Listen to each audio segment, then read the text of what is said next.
Welcome to the Covert Narcissism Podcast. I'm your host, Renee Swanson.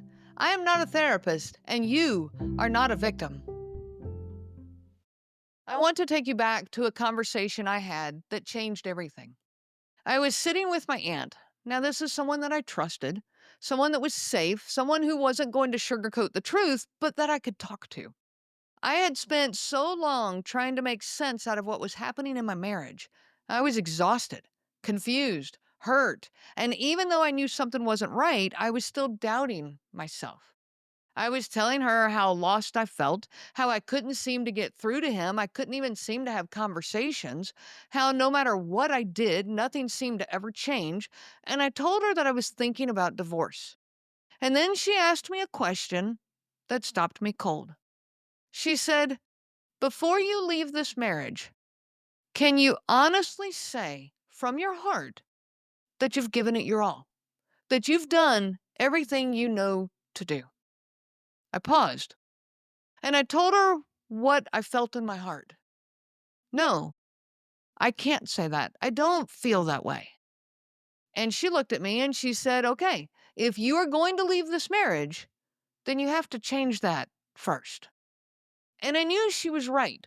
Not because I believed that I had to prove myself to anyone, but because I needed to know that I could walk away knowing I had done everything I knew to do. I wanted to walk away with peace in my heart, not regret. So I asked myself, what would it take for me to say that?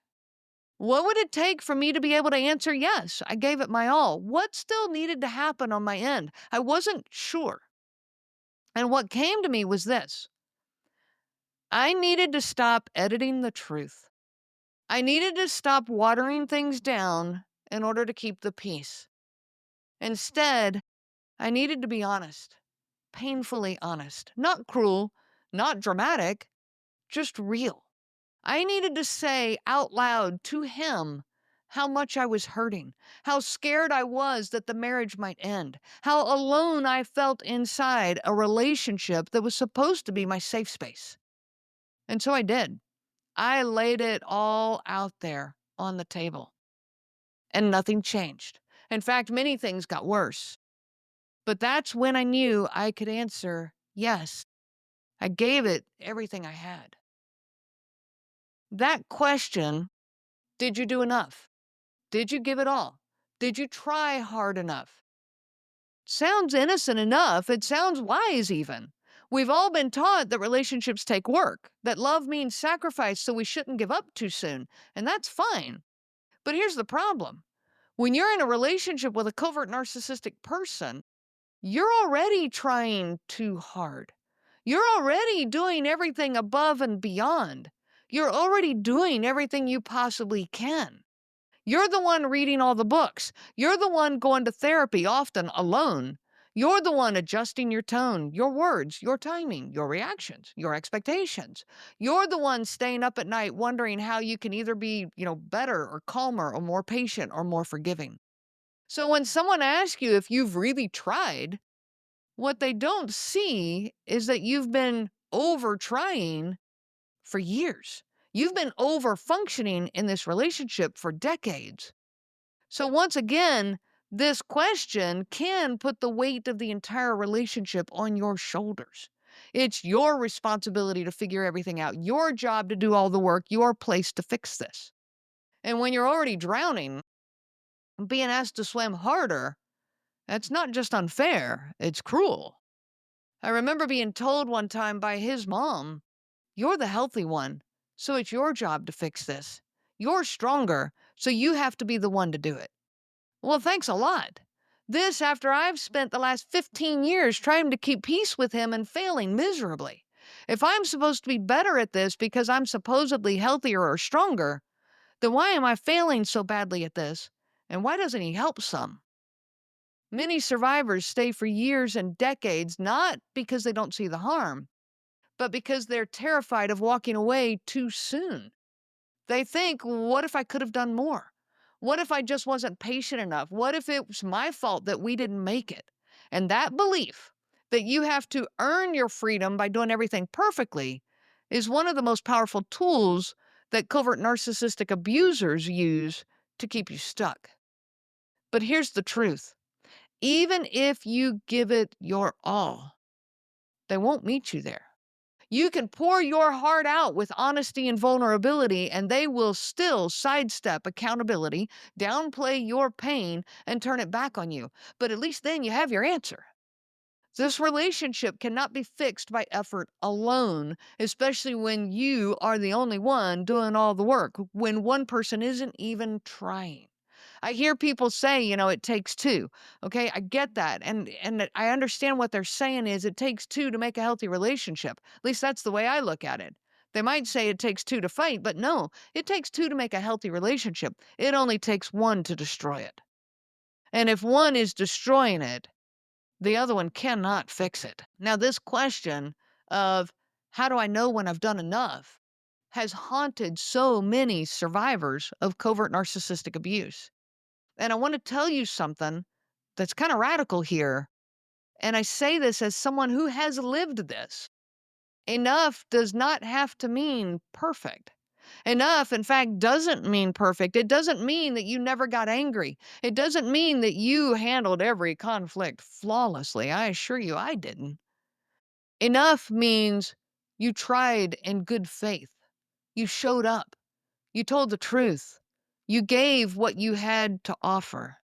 And when that did not lead to real change, growth, connectedness, it just led to empty promises. It just led to short-term improvements, but not sustained growth. Then it's okay to say that was enough.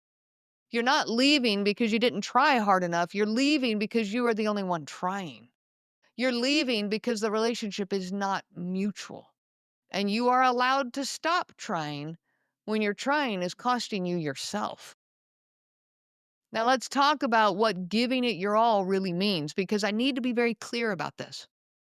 Giving this relationship your all, whatever that means, does not mean that you had to hand them every book that was ever written on narcissism. It does not mean that you have to curate a perfect playlist of every podcast and video that explains emotional abuse. It's not about finding that one magical article that will finally. This episode is brought to you by Progressive Insurance. Fiscally responsible, financial geniuses, monetary magicians. These are things people say about drivers who switch their car insurance to Progressive and save hundreds. Because Progressive offers discounts for paying in full, owning a home, and more. Plus, you can count on their great customer service to help you when you need it, so your dollar goes a long way.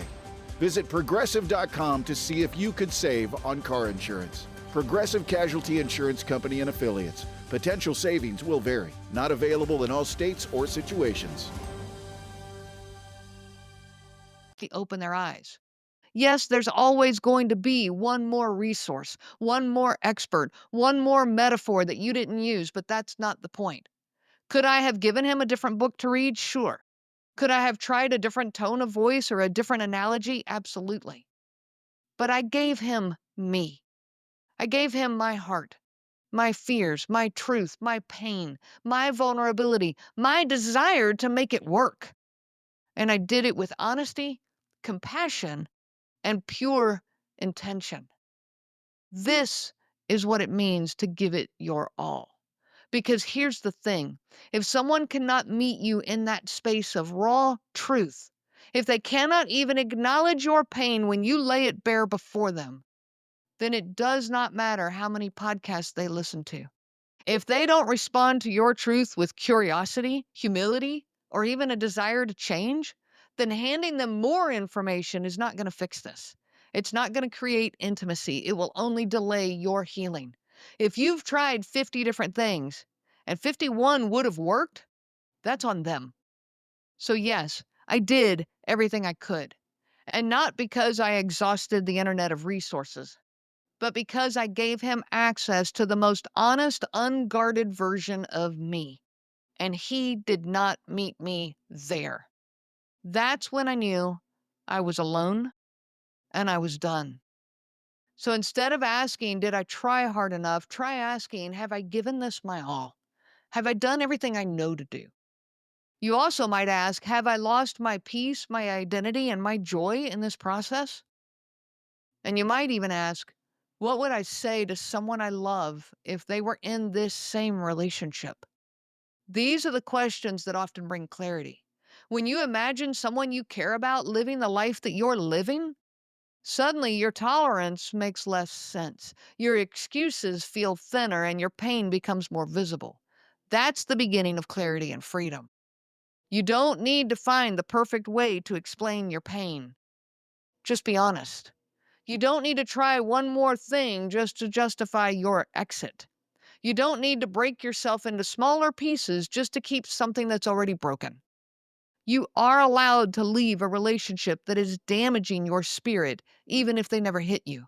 You are allowed to walk away from someone who refuses to see you, even if they say they love you. You are allowed to say, I gave it everything I had, and still decide it's not enough to stay. Trying harder won't heal something that was never built on mutual care, and staying longer won't earn you peace. It will only give you more of the same. So if you're asking yourself today, but did I try hard enough? Let me gently offer this. Maybe the better question is, why are you the only one asking that? Maybe, just maybe, it's time to stop trying so hard, and it's time to start healing. Now, if this speaks to your heart, please know you are not alone. And you are not crazy.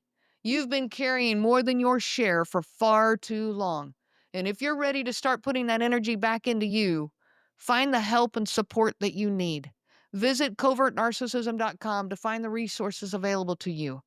Yes, this podcast group. Yes, there's a Facebook group that's a wonderful community for healing. And then also, I do offer individual and group coaching sessions. Make sure you subscribe to this podcast because your healing deserves a voice. And that voice, it's yours now. I wish you so much peace on your journey of healing. You have been listening to the Covert Narcissism Podcast, where we break apart the insidious nature of these incredibly destructive and frustrating to the ends of the earth individuals. If you are struggling with the isolation, overwhelming self doubt, and obsessive ruminating, you are not alone. I offer live, personalized coaching that is specific for you. This coaching can be individual or group sessions, or a combination of the two. You can find all the information at covertnarcissism.com. Reach out anytime. My email address is Renee, Renee, at covertnarcissism.com. And remember, I am not a therapist and you are not a victim, but I am a coach and you are a survivor. The information provided by Renee Swanson, Covert Narcissism Podcast, and CNG Life Coaching is for educational purposes only and is not to be used for diagnosis purposes. It is not intended to be a substitute for clinical care. Please consult a health care provider for guidance specific to your case. This material discusses narcissism in general. Renee shares stories from her personal experience as well as from those she has talked with for several years. Her material does not claim that any specific person has narcissism and should not be used to refer to any specific person as having narcissism. Permission is not granted to link to or repost this material to support any allegation or claim that any specific person is a narcissist. That would be an unauthorized misuse of the material and information provided.